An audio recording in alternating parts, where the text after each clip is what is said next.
Okay, welcome to Politics NY with Sky and Bouchon.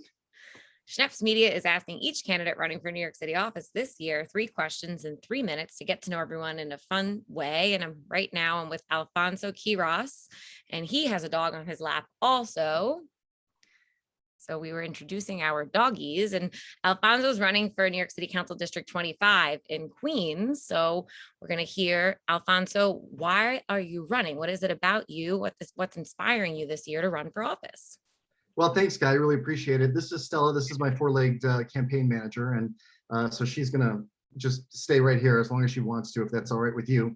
Yes, my name is Alfonso Quiroz. I'm a candidate for city council here in the 25th district in New York City and Queens. That encompasses Jackson Heights and Elmhurst. I'm originally from the south side of Chicago. I came here about 20 years ago to New York from Florida, and I, drove all the way up here. I had no idea what to do after it was in Florida. I was working for a campaign that lost, and I had no idea what to do after that. So I decided on a lark to drive up to New York City. I packed all my clothes in plastic bags, threw them in the back seat of my car, drove up here, and we're calling everybody I knew to say, hey, do you know somebody in New York that has a bed or a floor, something where I could spend one night? I came up here, I did not know anybody. I had no job prospects, and I had no place to live. And lo and behold, 20 years later, here I am. I've got a wonderful little family, a great apartment, live in a great neighborhood, and I'm running for city council. That can only happen in New York City. Awesome. What a cool story.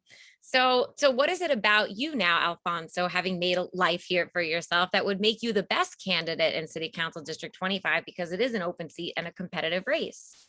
Well, this district is the largest Latinx LGBT community in really the country, and I'm openly gay. But I really, I tell a story about, I think it was last summer, I was getting my blood taken for my physical, and I was with my doctor and got the results back, and lo and behold, everything came back fine. But on the bottom, it said COVID. And I asked him, what is this about?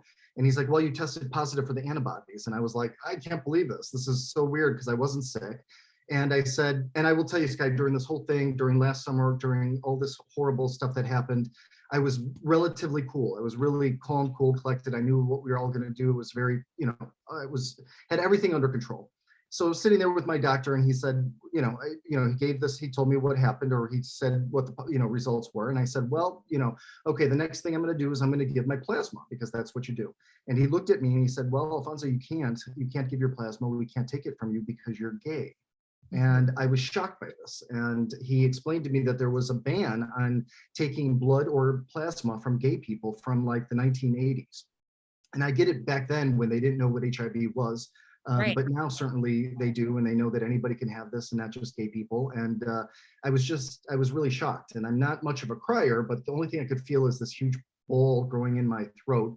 And then the waterworks started, and I couldn't stop them. And it just went to show me that whoever made this decision about the plasma and about the blood, and whoever is continuing this on, there was no gay person at the table. So when there is no gay person at the table, bad things can happen. And I'm the only gay Latino running in this race, and this is the largest, gay Latino neighborhood in New York City and in the country. And so I feel like I really stand out that way.